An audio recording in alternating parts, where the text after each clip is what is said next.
Yo, shout out to whoever is on my YouTube channel right now. I got one viewer on the YouTube channel hanging out. I appreciate you, whoever joined in first. It is one of the most cool things to see people join before the show starts. But today we are on episode 38 of the Think Big podcast, which means we've been going consistent for 38 weeks. So shout out to you, Daryl, Alejandro, and Sam for keeping this thing going. Shout out to Sam really for being the one that pulled us all together to get this show started. So if you guys are getting value from the show week after week, let Sam know in the comments that you appreciate him because this was his brainchild and I've been having a lot of fun. I'm excited for tonight's conversation. Sam, do you want to lead us into like basically how tonight's going to go? Because it's going to be a bit of a different episode. It's not going to be the same that y'all are normally used to. Yeah, so today's going to be unique and it's going to be important, and it might be more important than anything we've probably done so far, and that is my hope. And my hope is that people watch this episode, to those absolutely fantastic psychopathic people who've seen all 38 episodes. I want them to watch this one and end this one thinking that is the most important one they've ever done.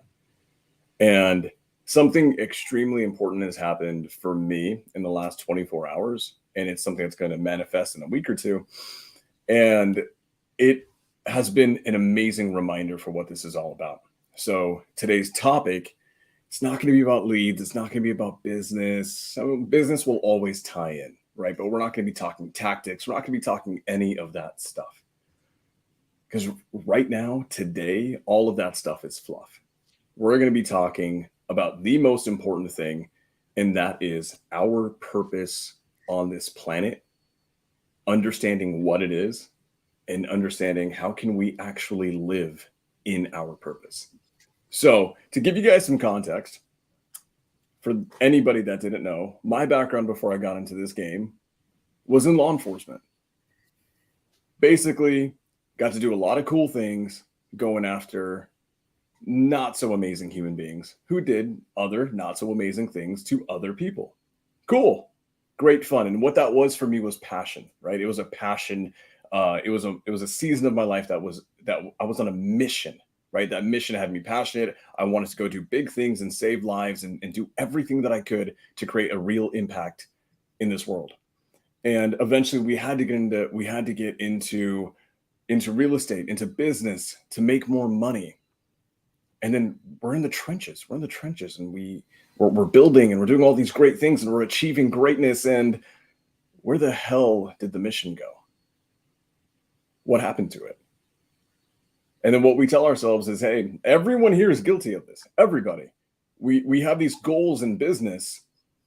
And we say, once we've achieved all of our goals, we've reached $1 billion. We have the empire. Then we're going to go do the things that we're passionate about.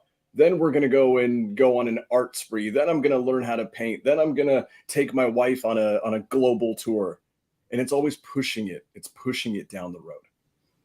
And one thing that was a massive thing for me in the law enforcement space, it's something that I never got to do, but it's something that I wanted to pursue immensely. It's something that I wanted to put my career on. And that was combating one thing mainly, and that was human trafficking. Right now, just so you guys know, this is actually a fact. Slavery in the world is larger now than it's ever been. Problem is, we just don't know it. Why? Because our media doesn't cover it. Why? Because it doesn't sell.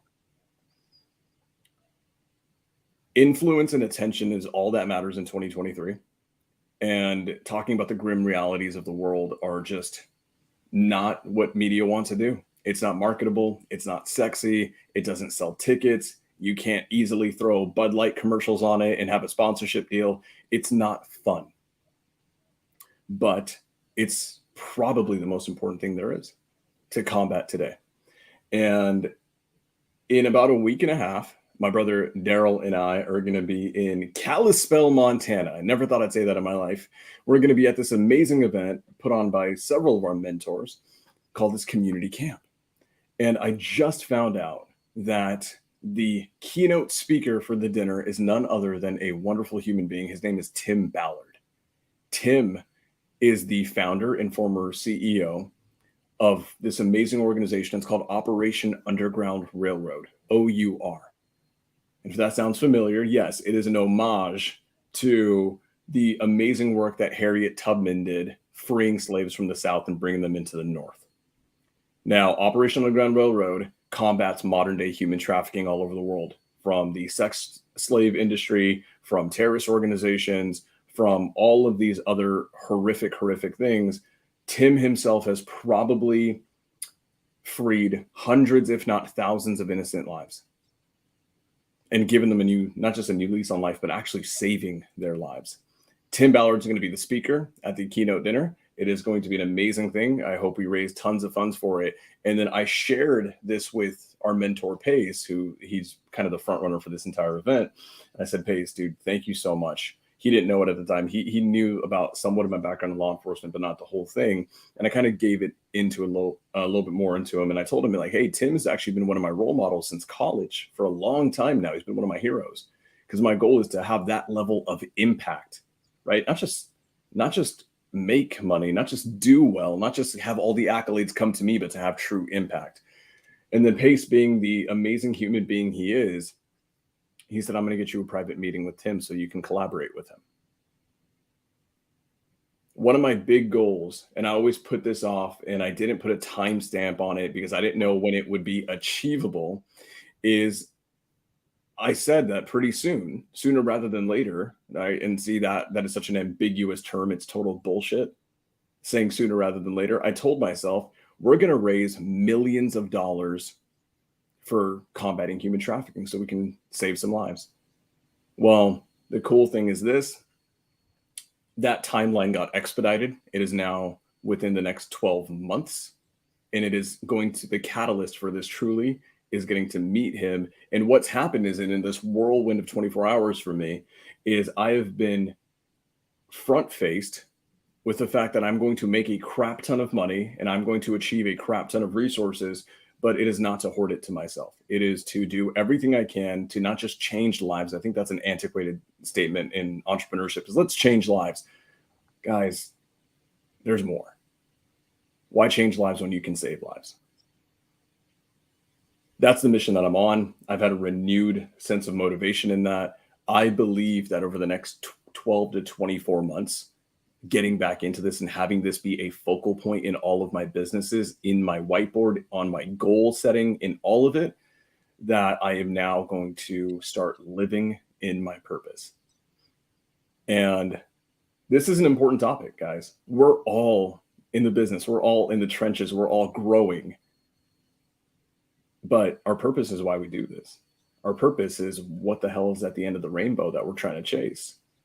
In today's discussion, I want to really be about reminding ourselves, one, we're all going to talk about what our purpose is, but two, we're going to challenge this preconceived notion that our purpose is later down the road. Oh, I got to go become a billionaire first to go save lives, to combat human trafficking. So I'll come back to me, and I want to show you guys how I plan truly in my goal setting, in my day-to-day life, in the things that I do, to start raising. My goal 2024, by the end of 2024, is to have raised $1 million for Operation Underground Railroad. That's my goal.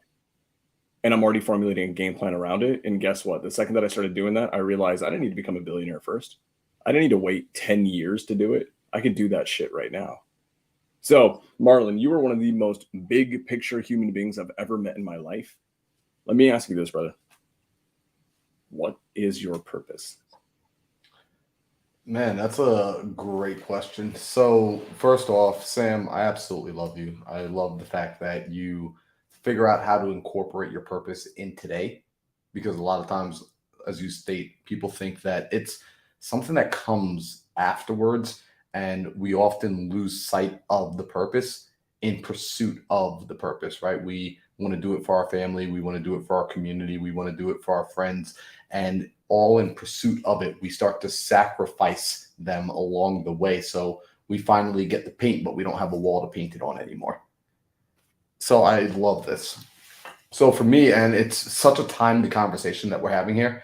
You know, in fact, I'm wearing a shirt that says God is dope, right? And this is genuinely by accident as far as today's conversation. However, a big purpose for me is coming back to God.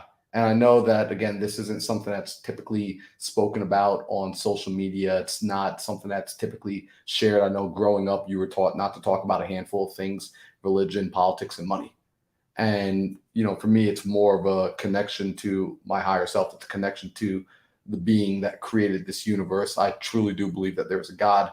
And ultimately, when I go out and I do cool things, when I go out and I make money, when I go out and I make impact, one of the biggest things I've asked of myself earlier, which, funny enough, Sam, I started to step away from and I started to lose sight of, is I ask that as I do amazing things in my life, as I do things with my life, that I don't let it grow my ego, that I'm able to point back to God, that I'm able to say to somebody when they say, "How did you do that?" I can say, "I did it with his help." Right? I truly, that's something that was very near and dear to me. And it's a path, it's something that I find myself, I will waver in, because I will get so in the weeds that sometimes I forget. And that's why I have brothers like Daryl, I have brothers like Keston, I have brothers like Donovan who will remind me of my higher purpose. That, hey, this isn't about you. It never was about you. It's about a higher being, a higher purpose. It's about, in this case for me, it's God. And it's about taking care of God's children, which is everybody else. That's how I start to really show my appreciation. And so I bring it back to purpose for that standpoint of recognizing, to what you said, Sam, everything that I go and gather as a resource, be it money, be it relationships, be it skills, all of that, those are things that are tools. Tools towards what end? Tools towards serving other individuals, serving other people. And so that is something that I have to remind myself. And I love this conversation because when we're working in our purpose, interestingly enough, the energy to do the work is associated, it comes with it. The energy to wake up, the energy to put in the hours, to put in the long hours, to do the uncomfortable things. That energy is found when we're tapping into that purpose. So, Sam, I love this conversation tonight, and I'm curious to hear, I want to know with Daryl as well. I want to hear each of our purpose, but Daryl, I want to hear yours. Yeah, this is a really good conversation. Thanks for that. Thanks for bringing this up, Sam. So with me, mine is very similar to yours, Marlon. Like I know for a fact that I'm supposed to be on stages, right, speaking to millions of people, helping them just realize that there's so many different ways than what they may be surrounded by, right, or they may know. I want to help people get out their environment. I want to help, like you said, God's people grow. And one thing for me that's really big is helping the inner city youth, right? Because there's a lot of people who I know for me, right? Like I can only think of a few things when I was younger that I could do as an adult to make money, right? And so that's why I wanted to be an athlete, right? I didn't want to sell drugs. I didn't want to go the other ways was that I was like witness to, that I was surrounded by. So I went another route, right? And it took me until I got, like, I had to leave my my community. I had to leave my hometown to really understand and see, like, there's so much bigger world out here, right? And I want to expose that to kids that are in the inner city who may not have the resources to leave, right? Like, I want to go back to these smaller towns, and I want to build community centers. I want to give them resources. I want to, build parks, right? Do that type of things. And it all, like Marlon was saying, right? Like it's not our money, right? Like, I'm not making all this money just for me, right? I'm making it to support God's people and give back, you know. So I wanna hit on this because this matters, and this is such an important thing that was, it was like almost like a daily discussion back in the day, back in law enforcement days, but it's not something we really talk about now. Do you guys know what time of day is actually the most dangerous time of day for adolescents? I don't. It's between 3 to 5 p.m. Monday through Fridays. It is the national standard hours after school Mhm. when kids are out of school and their parents aren't back home from work yet because they get off at 5 and they probably won't get back till 5:30. Those unsupervised hours are when pretty much adolescents across the country, but especially in the inner city, especially inner city youth, they get into crap they shouldn't be getting into without a shadow of a doubt. And when you're dealing with inner city youth that is unsupervised, growing up in areas that are stricken with poverty, you have, unfortunately, truth be told, there's predators who look for just that.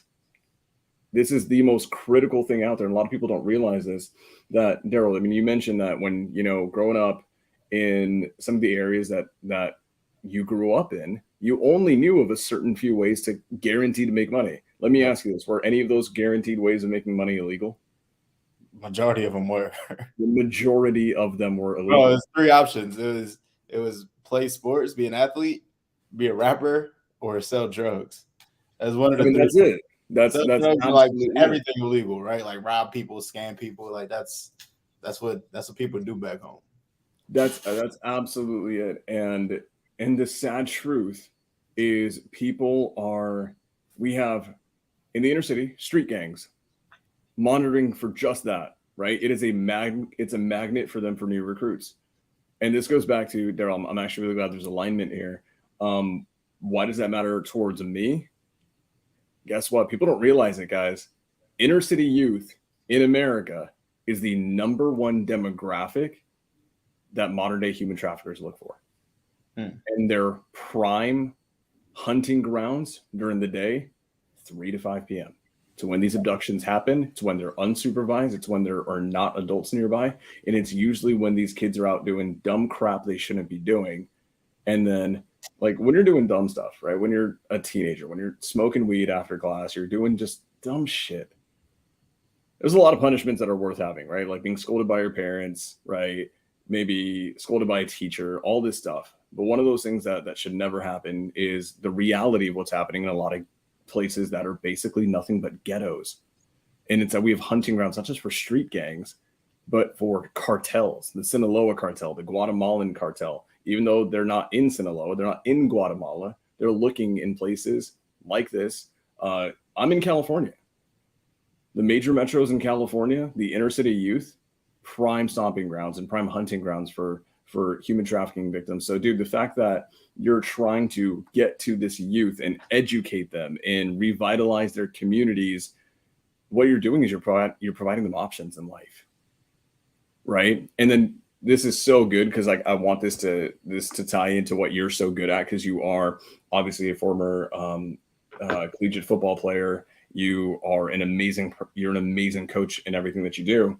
But this is why after school sports programs are critical, not just for kids everywhere to develop their skill sets, but literally to occupy their time and give them supervision so they can't be hunted by people who are worse. So it's like we look at a lot of famous athletes. Kobe did this a ton. LeBron has done this. They've gone into inner cities, and what have they done? They don't go and just like donate money. They don't go found new libraries. What do? They create sports programs. Yep. And they'll bring athletics and coaching into these areas to occupy these children's time, these adolescents' time. So they cannot possibly be taken. They cannot be taken by the worst things in the world. So, dude, that is a phenomenal freaking purpose. Bro, I just want to bring up, because you just brought up LeBron James. He actually just did some dope stuff that gave me a lot of inspiration. So he has a school, right? He has like a charter school for inner city youth in Akron, I believe. And all the students and their families who go to his school, they bought an apartment building, and they all are living in this apartment building rent free, all the families, which is crazy. And that's what actually had me, like, I seen that the other day, and I actually went back to revisit my purpose, right? Because if you would have asked me this question like a week ago, I probably would have been like thinking like, man, what is my purpose? But then I seen that and I was like, damn, this is why I'm doing this. This is a reminder of why I'm doing this. And you know, it was just great to see. But no, Sam, I'm glad you connected 2 and 2 together, because our purposes are very much aligned. You know, I wasn't even thinking about, you know, all the trouble that kids can get into after school.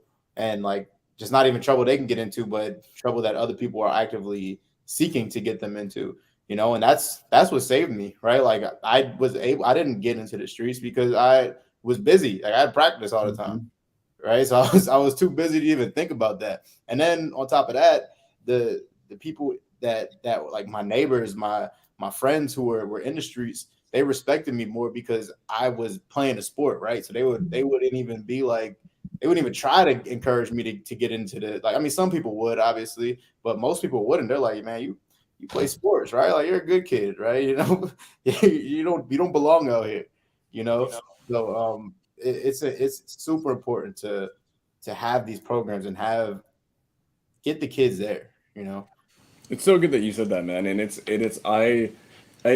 sad that I view things this way. I think in an element it's sad, but it's like I've just learned to view life in a certain lens where like I have to consider what the bad guys look for because it's the reality of the world. But what you mentioned, right? Just being in sports. Truth be told, there's been so many studies where they've gone to inmates who are in prison and they've done these massive, massive studies and surveys. And the one thing they always look for, whether it's in a woman or a child or a youth, is who's an easy target, whether it's to recruit them into a gang. One thing that street gangs look for, they don't look for the big athletic kid who's strong and can hold his own and just got off wrestling practice. What are they looking for? They're looking for the kid that's being bullied and needs belonging and needs homes and needs muscle to back him, right? Well, they did this massive study several years ago, and they basically went and interviewed, like, I think hundreds, if not thousands, of rapists who were in prison. And the one thing they looked for, and a lot of them were human traffickers too, they were looking for these women not just to assault them sexually, but to actually pull them into a trafficking ring, is they looked for things like, is her hair in a ponytail? Because it's easier to grab and easier to manipulate the head that way. Are they alone? Are they on their phone when they're out in public? All of these things, these little nuances, unfortunately, are things that these people pay attention to. So the fact that, you're going to football practice every single day after school, and I can almost guarantee, like, you're walking back home, you're doing whatever you do after you're done with practice, you're probably with a group of guys. You're with a group of other big guys. And it's like you just protected yourself just through your presence alone from getting into worse things. So, dude, I absolutely love that. We need to absolutely hear from Mr. Batman, because I mean, God, if there's anyone who's going to take on the trafficking rings, it's actually not me. It's Batman over here. Mr. Alvarez, what is your purpose? Well, first and foremost, man, I'm really grateful to share the purposes, our purposes together, with you guys. Ever since I've met you guys, we've done nothing but improve ourselves. So it's really great to see that we're not out here wasting our time or consuming content just to say we did something. We're actually putting action. We're going through a lot of hurdles, ups and downs. It's beautiful to see that. So I'm super grateful to be part of this circle, so I appreciate you guys for that. But my purpose, just to put in a simple matter, it would be to be a sacrificial lamb. Is that what it is? Did I pronounce it right? Sacrificial lamb, and do cool shit while I'm at it. Just do a whole bunch of cool stuff. Travel, look around the world. And what I mean by that is that I would say 99% of the people that I know or that I experience, they're not doing the things that we're doing, right? Hey, I'm going to go out to the bar. Well, I'm going to go to sleep early so I can be really energized at 3:00 in the morning. And it doesn't bother me. When I speak to other people about this, they're like, man, that sounds like it's a lot on you. I'm like, actually, it doesn't. It brings me joy to do so. Right? Like when I see someone going through a dark phase in their life and I can bring them out of that by simply talking to them and telling them my experience, that brings me joy. Whenever my mom needs something and I am financially stable to do something for her, that brings me joy. Right? So all that stuff just brings me happiness. So just to keep it really simple, guys, that's really what it is, man. To do the opposite of what the 99% of the humans are doing here on this earth, so I can provide for others in need. It's I love that you said that, and you worded that, and you used the term 99%. One of my old mentors, who's actually back in the college tennis days, he was my coach, and he very much lived a life. Like, there's people who live life, and there's people who like live every moment of life to its fullest capability. And he had this saying, and I totally stole it from him. And he said that he wants to live a life that 99.99% of the world could never even fathom.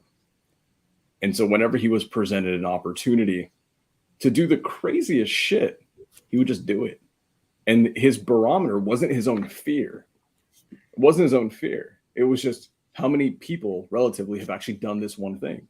So, Marlon, you and I had the amazing honor of jumping out of a plane with you, which was kind of a cool freaking thing to do, right? And one of the things that helped me kind of settle the nerves going up in that plane was asking myself, literally going up the plane, I was like, damn, this is tough. This is difficult. We're literally about to jump out of a plane, 17,000 feet in the air. And what's going to keep us together is strings and a kite, effectively. And I asked myself, looking as we're going down, how many of those people down there have actually done this?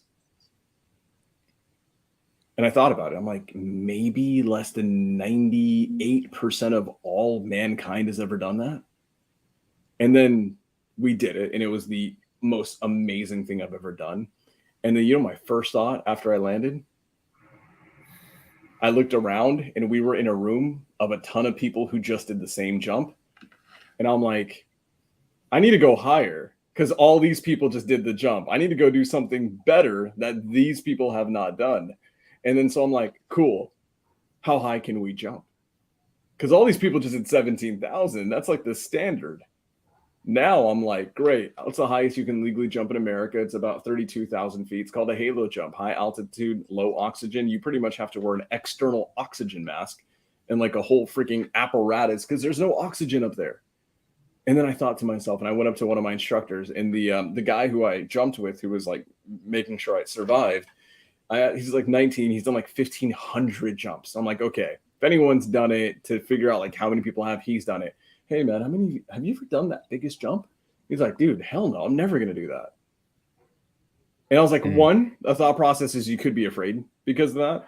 But my thought process was, okay, if he hasn't done it, then I would imagine the majority of skydivers haven't done it. So now it went from 98% to 99% haven't done this. And then the cool thing is I love that, man, because it's not just about making all the money, but it's about literally doing things with it, right? Whether it's to serve others, whether it's to save lives, whether it's to get inner city youth out of it, whether it's to edify and praise God, whatever your reasoning is. What is absolutely not okay in my mind, and people can hate me for this, is achieving all that wealth and achieving that power and achieving that influence and doing absolutely freaking nothing with it other than hoarding it to yourself. At the very least, go live a life that no one else has. If you're a billionaire and all you do is hang out at home, play video games, and go to Target every now and then, everybody does that. You just achieved wealth and success and resources that are unavailable to the vast majority of all of mankind. And then you've managed to live a mediocre life with it. Well, bro, that's right there, the story of the talons, which is a story that was in the Bible that I never understood growing up. And when I heard it growing up, every time I heard it, because, most of the time in church, I'd be dead asleep, just being honest. Like, I was not a church kid by any means. Like, my parents, I thought church was punishment, actually. Like, dang, why y'all waking me up so early on a Sunday, forcing me to get dressed and taking me to this place where we've got to sit here for like 3 hours and I'm going to pass out. Why do I have to do this? And so on occasion, when I would be awake or the message would kind of get through, there was always this story of the talons. And it goes to your point. In the story, it goes a little something like this. There's a master, and he has these 3 slaves that he calls to the courtyard. And he lets them know, listen, I'm leaving town for a bit. And as I leave town, I'm going to leave you each in responsibility, I'm going to give you guys responsibility to take care of these talons, which is like money, right? So to the first, he called each of them in accordance to their ability. So he calls the first, he hands them 5 and says, this is for you. Calls the second, hands him 2, this is for you. Calls the third, hands him 1, and this is for you. So it's like they get $5, $2, and $1. And it's given to them based on their ability. The master leaves. A few months later, he returns. They all know he's coming back on this day, so they all gather in the courtyard. And when the master returns, he says, bring me my slaves. And he proceeds to ask, how did you do with what I gave you? The first slave says, master, you gave me 5 talents. And I went into the marketplace and I found a shoemaker. And I took my talents, and I'm paraphrasing a little bit, but I took my talents, I gave it to the shoemaker. He was like, yo, bet, we're about to go make some Jordans with this. We're going to go double production. We'll get a good ROI on it. And they went out and they sold more. And he was able to bring me my 5 talents back, plus an additional 5 on top of that. I doubled what you gave me. Here are your 10 talents. Master says, great job. You killed it out there. Second slave, how did you do? Master, you gave me 2. I went into the marketplace. I found the bread maker. And the bread maker, he needed some more to be able to buy more material so he could feed more people during the lunchtime rush. So I invested my 2 talents with him. He went out, he was able to sell more. He gave me back the 2 plus 2 on top. Doubled it before, master. Here you go. Excellent, man. I'm running a well-oiled machine here. Third slave, how do you do? Master, I knew you would be back this day, and I know how upset you can get when people mess with your stuff. So when you handed me that first talent, I took it out back, I buried it, and I dug it up for you today, knowing that you would return. Here you go. Here's your 1 talent back. If you know this story, you know how it goes. He said, out of here with you, you wicked slave. Kicked him out, banished him, took the 1 talent that he had and handed it to the guy that got 10. And I was a kid. I was so confused, Sam. Why would he do that? Why did he banish him? Why did he take away and give to the guy who already had so much more? And it wasn't until I started to get older that I understood. The master was punishing him because what he said is, I gave you this gift, and instead of sharing the gift with the world, you hid the gift. You did nothing with the gift I gave you. You had this resource, and not only did you do nothing with it because you were too afraid, right? You should not have a spirit of fear. You were too afraid to do anything. You also prevented others from winning. Think about it. The shoemaker's life, that guy's life got better, right? The people who were able to buy the shoes, their lives got better. The bread maker, his life got better. The people who were able to eat got better. The work they were able to do as a result of having sustenance inside of them. The whole community grew exponentially because they took their resources and went out into the world and did something with their resources, did something with their gift. This is what it's like to live in purpose. It's to recognize when you're given gifts, when you're given blessings, to go out into the world and do something meaningful and useful with it and not live in the spirit of fear. But if you're not concentrating on your purpose, by nature, you're concentrating on the other thing. If I'm not tending my garden and growing roses, weeds are growing in it. There's no in between. The garden doesn't just sit there. Something will grow. So this is so important. I love what you said, right? Like a billionaire sitting down, not doing epic stuff. Who's he inspiring? Right? Like who's going to say, yeah, I want to go be a billionaire. Like that guy does absolutely nothing cool with his life. Doesn't buy a yacht, doesn't travel the world, doesn't help out starving families, doesn't build schools, doesn't add on to libraries, doesn't expand the hospitals, doesn't donate money to cure diseases. Yeah, being a billionaire sounds awesome, right? Like, no, you want to see them go out and do these things. And then as a result, we as individuals right now need to be living in our purpose so that we can be an example. That's a big thing for me, right? Like to be authentically an example, not to be lip service, but to be authentic. And that's huge, huge. And I'm going to like pull back for a second because there was something earlier that I wanted to say, but this would take me like, you're talking about me going down a tangent tonight because like there's a whole tangent I would want to open up, but then we might be hanging out here for more than an hour. Like I'm just being so serious with y'all because there's like a few things that I've held back on saying. I think the people are here for it, Bro. I have a quick question. Actually, you know what? Never mind, bro. You're on fire. Go ahead. If you got All right, so here's, I'll do my best to be like quick with this, but I do want your guys' opinion on this because it's so funny. I didn't know we were going to be talking about this today. And I love just the open, candid conversation. So right now, I feel like I'm just kicking it around the campfire with my homies. So anyone in the audience, understand right now, I truly feel like I'm just hanging out at the campfire, and this is just campfire talk. And so along with this being campfire talk, I had this amazing, amazing realization today while I was in the gym. I remembered a few years back because we talk about getting in and out of purpose. Real quick, actually, just quick side note. Have you guys ever been in alignment with your purpose and then you found yourself on the journey, building momentum, going out, running through the forest, climbing the mountain, and you started to forget about your purpose, and then you had to refine your purpose? Is that something that's occurred to you all? Right. I'm seeing you guys nod your head yes. Right. And I just want to let everyone know this happens. Right. Like, you might be so crystal clear on your purpose today, and a month into this journey, you might forget. Right. You might have to be reminded. So today I was reminded of something that I had discovered a few years back, which was I call it a download. Right. I call it a download when I get access to, I call it like information from the other side. Right. Whether it's, you call it God talking to you, you call it your intuition, but where like this wisdom just gets downloaded into your mind. So I had this download and I was gaining knowledge from things that I had never experienced. But when I would bring it into the world, the results they were producing was showing me that the knowledge and information I was gathering was in fact applicable and correct. Right. So imagine that, imagine for a way that everyone can understand this. Imagine I downloaded the information on how to wholesale without ever having taken a wholesaling class or master class or any of that. And I went into the marketplace, started applying what I learned, and it started producing positive results. That occurred to me in the past where I was getting this download, came from the big man up top. And so when I was going out and speaking, this is actually where I started to tap into my gift originally of working with people, of being someone that could unlock other people and being a coach, if you will, for lack of better terms, but going out and unlocking other people. It came from this download. I was able to pick up on emotional knowledge, on being able to solve their problems, on being able to read a room, being able to connect with people and really dig deep to the root of their problems and show them another way. All came from a download.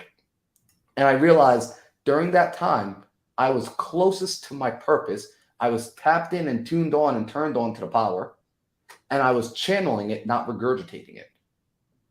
And so it made me an authentic artifact of the real. And recognizing that's the space I want to live from more often in everything that I do. And recognizing that the people we appreciate the most in this world are the most authentic human beings we know. It's these individuals who, yes, they're doing this and it might bring the spotlight, but they didn't do it for the spotlight. The spotlight is showing up because of how authentic they actually are. And that's a part of living in your purpose. And nowadays, back then, I didn't need the permission, but recently, a good mentor gave me permission to be myself again, to be the authentic version. And so a part of living in that purpose is I want to continue to be that authentic version that's tapped in and turned on and connected to that power. Because that's how I think, and that's my personal opinion on how I can serve and help at the highest level. And I just want to give the audience members right now permission to be you. I want to give all of you permission right now to be your most authentic selves and to chase after the things that you find purposeful and meaningful and that feel like a gift that you're meant to share with the world. So that's my soapbox. Appreciate y'all letting me stand on it. Bro. Well, seriously, I'll say this, guys. I want to hit on something that's really, really, really important. Marlon, this is something I think you and I have talked about quite a bit. And you and I had, I think, an hour and a half or 2 hour phone call the other day when I was stuck at the airport, right? And you and I basically had a discussion about one thing that we kind of talk about quite a bit, and that's entering a season of no, when it's, staying focused in the lane that we're in. But one thing that you and I have constantly found is that when there are times in life when we're working extremely hard. In fact, it feels like we're putting in more input than ever before, but for some reason, the needle's not moving nearly as much as it used to. You guys notice this? I want you all to pay attention to this, and I swear this is true. You will have an epiphany, a revelation, a grand moment of clarity in the world. You will feel like Neo in the Matrix, and you can see the coding everywhere, right? You will feel like that. And then in the subsequent week or two after that, or maybe the month or the next month, what's going to end up happening is you will move the needle not an inch but a mile. 2 months later, 3 months later, you're in the trenches. You're still doing the damn thing. You're doing all the same inputs, but it's not moving a mile anymore. It's moving an inch. It's moving 2 inches. And you can't figure out why. And Marlon and I have had this happen where we felt that way. We felt that way. Mhm. And if one of my great role models that I look up to so much, gives me so much clarity in my life, his name is Alex Hormozi, aka Buff Business Jesus. He says this thing, he labels that potency. You're doing the same thing, but you're not getting the same output. What you've lost is your potency. And then I asked Marlon, you know, he's been doing a lot of things, and I hope you're okay with me sharing this. Bro, open book. Amazing. You and I spoke recently, and I think you and I were both entering the same kind of problem. We were having the same revelation. You were feeling that you're doing the same thing and you're doing a lot of work, but you don't feel like you're moving, right? You're not growing as much as you want to be. You're not exponential like you were maybe a little bit before that. And then what did we say? We said, or I asked you, it's like, dude, what changed? Have you gone away from doing the things, the most important foundational things that were important to you maybe a couple months ago when you were moving the needle miles? And for you, a lot of that was spiritual. A lot of that was your connection daily, consistently throughout the day to have a strong connection with God. And maybe what used to be a dedicated daily check-in with God or prayer or spiritual, whatever it was, however you connect in that way, right? However you do it, I could almost guarantee that the cadence of that connection slowed down a bit. Everything else could have stayed the same. Your business, your inputs and outputs, I mean, relatively were the same. But one thing that you lost you kind of got off the beaten path with was having those daily check-ins the same way. And then now I love to hear it because you're placing a renewed emphasis on your spiritual relationship with the universe, with God. I mean, you're showing us a podcast with a shirt that says God is dope. So it's very clear that you're doing it. And then what's also happening is I think that very recently, over the last couple of weeks, you've achieved insane clarity in your business, in your purpose as an influencer and as a marketer. And I mean, I don't want to spoil anything up here, but you and I had a very long discussion with what the next 4 to 6 months are going to look like for you. And holy crap, it's not going to be linear. You will not double. You won't even triple. No, you will exponentially grow minimum 4 to 5 times. You will 5x over the next 6 months.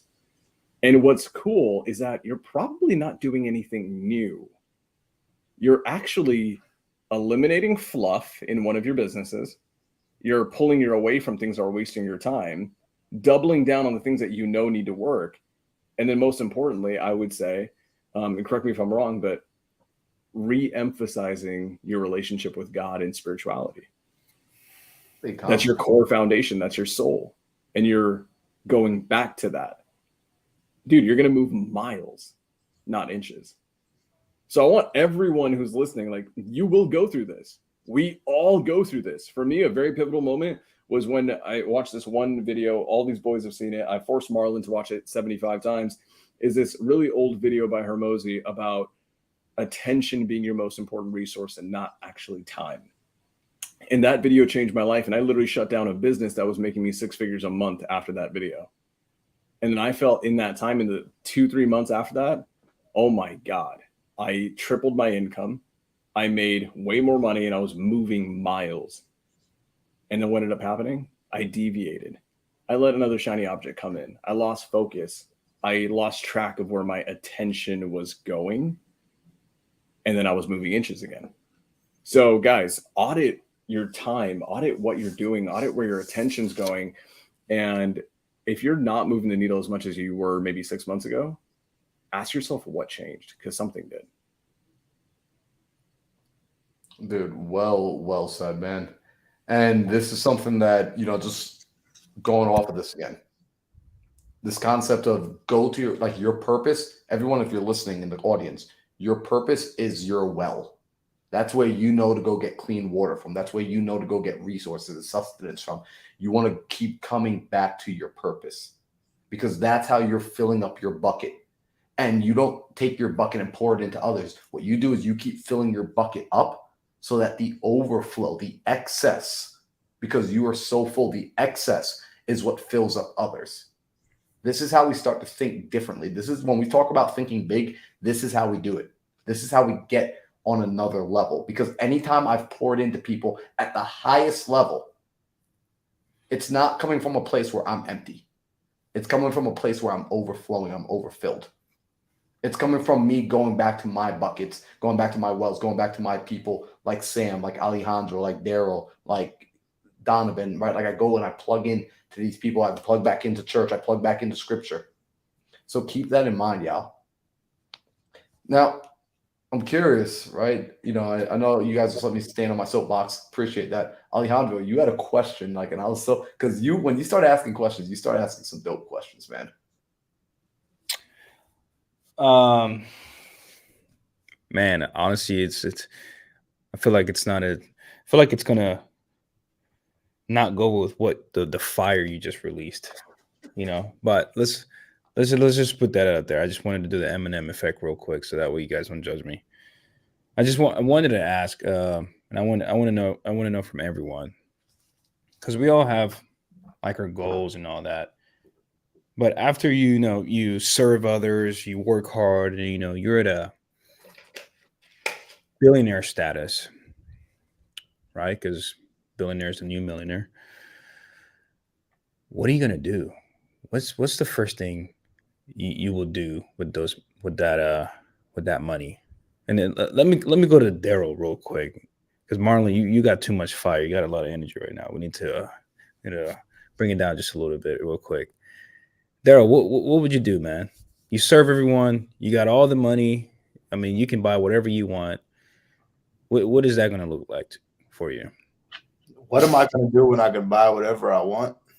Yeah, this is like after you serve everyone you want to serve, and you still continue to serve others. This is for you. What are you going to do for you, for yourself? What does that look like? Oh, I already know, bro. I'm buying a mega yacht and a McLaren. It's true. He talks about it every week at the house meeting. Every week. Do we say McLaren? A matte black mega yacht that you could live on, that has, like, the back where you can lift the back up, and then boom, 5 jet skis sitting in the back for me and all the guys to do some jet ski water stuff in the back. So yeah, I like how there's 4 of us. You said 5. I'm like, who's the extra one? That's what I'm getting. First thing is a mega yacht when I get that fuck you money. That's dope, man. Can I ask why? Like why the mega yacht in the car? Why the mega yacht? Because I like yachts, bro. I like the way I feel on the water. Like when I always feel like when I need to get back into alignment, like when I get near like nature, water, right? It's always good for me to get back, right? So yeah, I always picture having my like when I visualize, I picture my beach house with the beach entrance, right? You feel me? There he is. That's our boy. That's our boy out there, right? So I picture my beach house, like that's literally steps from the beach. Like you have my own private beach with the pool and everything, all that, right? I picture my beach house with my mega yacht just parked in the backyard all the time. And then when I'm just like, man, forget this. I'm gonna call the captain, or I'm gonna drive it myself, and I'm gonna just chill in the middle of the ocean and get back. That's dope. That's really dope. What about you, Mrs. Singh? What are you gonna do? I want to take it. And I know it's gonna change. I know it's gonna change, right? The more money we make, the more stuff we get to experience in life. And Daryl might say, you know what? I want a mega yacht that's 5 times the size of what I thought I wanted. You never know. It's just gonna change. So Yeah, for yeah. now, The thing that what he's is it? gonna buy, it probably hasn't even been invented yet. It's gonna be some super yacht that's like Facts. 20 million times. Yeah, Bro, he's get gonna a buy yacht. like an all matte black Titanic that's not gonna sink. That's really So what's gonna happen. he's gonna get a yacht that you park your other yacht inside. Like, not like they unload jet ski. sure. He's gonna be unloading like his little yacht For sure. from the big yacht. Have you guys seen those? You guys have seen those super yachts, right? Where they have like little excursion Couple boats baby coming yachts. out of it. Yeah, Yeah. without a doubt. Like, bro, when I was at like when you just showed that video, when I took that, we were just sitting in the marina, and we're just looking at the boats and the yachts drive by, and my girl was like, "Look, that's a yacht that I want to buy," and I'm like, "Nah, that's gonna be the yacht that comes with the one that we buy." That's the bonus package, because it was like on sale that day. It's like, buy this mega yacht, you get this little one for free. That's exactly it. See, that's how Daryl works, guys. He bundle packages yachts. Why the hell not? But one thing I want to do is I want to take it one step further for you guys, especially with you, Daryl, because I love that. I love the ocean. I love the ocean because I grew up on the ocean. And there's a serenity and a peace there that you just can't find living in the city. And then I recently found out about this because of two amazing human beings named Krista and Dustin Hartman, who I absolutely adore. And they've said this to me, and this is, I know, like the universe manifesting this. And one of my really good friends who I consider like a big brother, his name's Robert Wensley. He's the creator of InvestorLift. And Robert is pretty much going to make $1 billion exit on his company. He's going to, and I asked him, like, dude, you're 32. You're about to make $1 billion net. Like, what are you going to do? Like, what is there to do, especially at that young of an age, right? And he said, Sam, I'm gonna go and buy a catamaran. I'm like, what the hell is a catamaran? I thought it was like that species of cat. And no, he showed me it's this amazing sailboat. And he said, Sam, everyone around me just wants to take from me. And what I want to do is I want to get a catamaran and disappear into the ocean for a year straight and only have my real people with me. And that was really powerful for me, because when he told me that, we were actually at an event and he had to throw this party, and there was about 120 people there who edified him and who glorified him, and probably not a single one of them knew anything about him other than the fact that he's about to be a billionaire. And then Krista and Dustin Hartman, I was with them recently, and then they're emphatic about taking a world tour on a catamaran. And I'm like, okay, I got to look up what this catamaran thing is, because now two groups of people that I love have told me about them.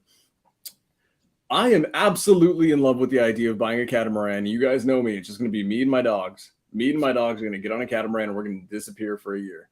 And so, Daryl, what I want you to do, bro, is actually go identify which model yacht, what color, what trim, everything.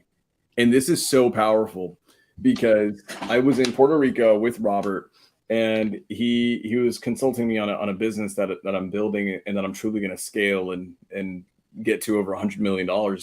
And he's advising me on it. Like, he's very much advising me consistently with it. And then he said, Sam, as a CEO, like, you need to know down to the T what your life is going to look like when you're a billionaire. I'm like, what do you mean? He's like, well, dude, what house are you going to live in? And I'm like, I don't know. He's like, well, no, like, how many windows? How many doors? What color? What does the doorbell sound like when someone rings it? What are you doing from 8 a.m. to 10 a.m., from 10 a.m. to noon, from noon to 2? What does your day actually look like? And of course, I didn't have any of these answers, not even close. And then Robert, who had been mentored by someone you guys may know, Richard Branson, the billionaire, founder of Virgin Mobile, like, that billionaire Richard Branson. And then he had a little bit of time with Richard, and Richard poured into him, and he said, hey, you need to know everything about your life, what your house is, what your wife looks like, how much she weighs, how tall she is, what her voice sounds like. Every little detail of your perfect life you have to know, because if you don't know it, you have no control over what it's actually going to be, and then you're leaving it to chance. And you're not going to work your ass off and become a billionaire to leave your life up to chance. And if you do that, you did it for nothing. So Daryl. Okay. Bro, you think I didn't know, bro? He knows what color? Black. Matte black.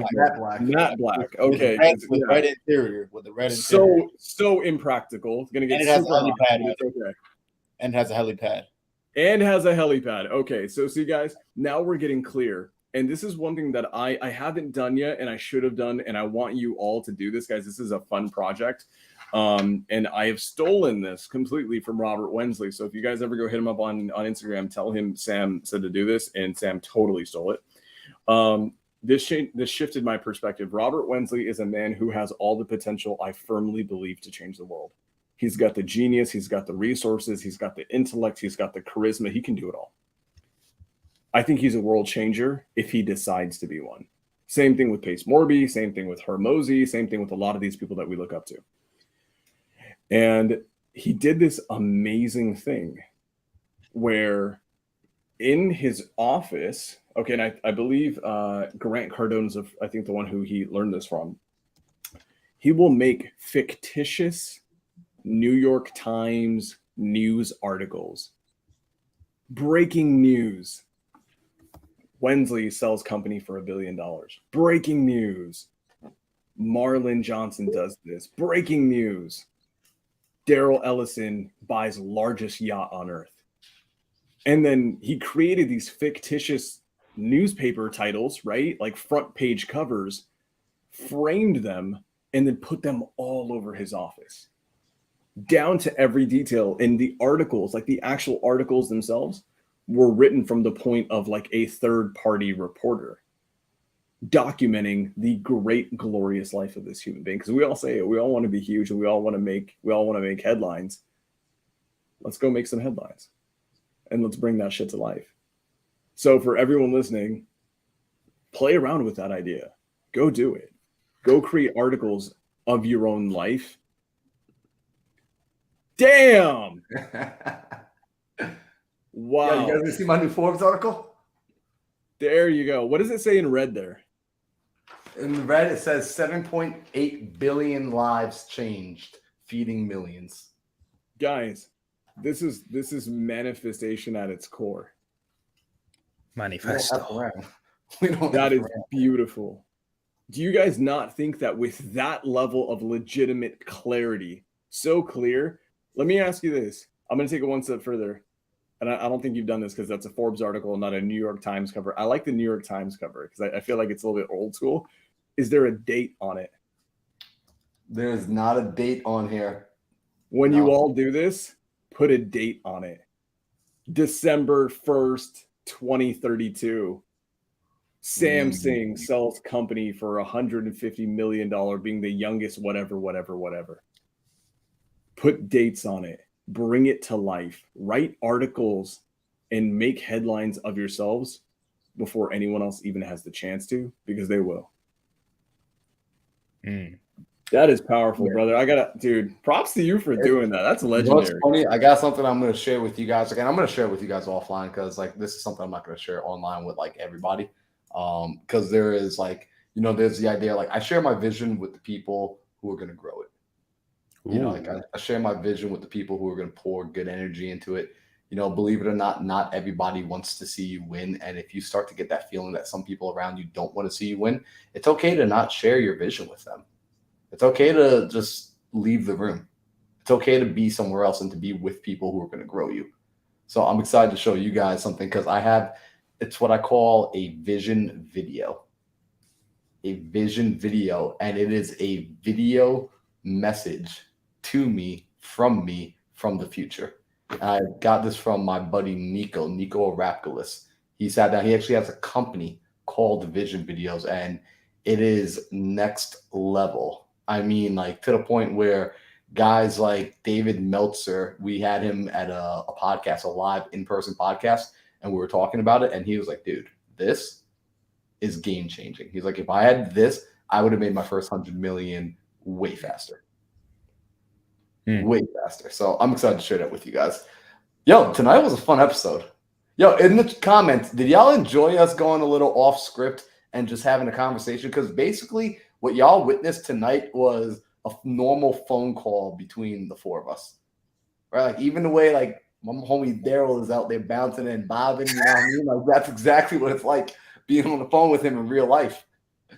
You know, so if y'all got value from this, if this was a nice episode that y'all enjoyed listening and being a part of, what I want you to do is, first off, if you haven't done so already, subscribe and like on the channels that you're watching. If you're on my page, do me a favor, go over to Alejandro's page, go over to Daryl's page, go over to Sam's page, and like and subscribe to this video, like and subscribe to their pages. We're working on growing that algorithm. When you do that, what happens is you're actually doing a favor to other people.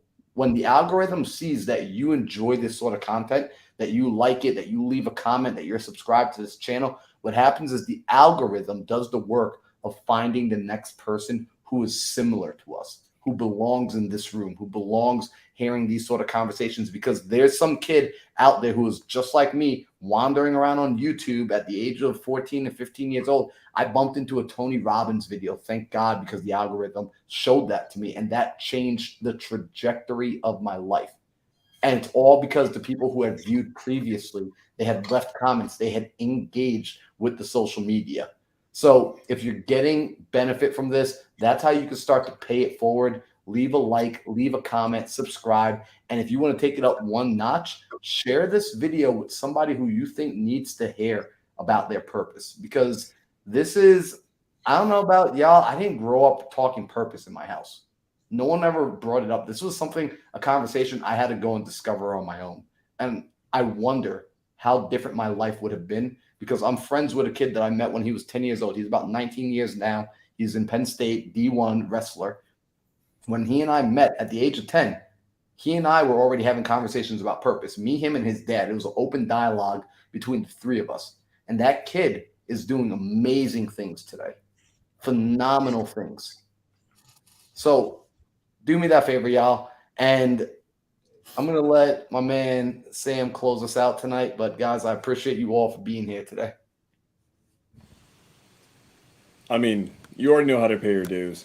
Guys, this was, in my opinion, one of the most important things that we could talk about, because it is a reminder not just to go achieve great things, not just to go make a shit ton of money, but to truly live in our purpose. And I'm telling you right now, the four guys on this screen, we hold each other accountable to living in our purpose every single day. You guys need to do the same. That's it for today. We'll see you guys next week. Peace.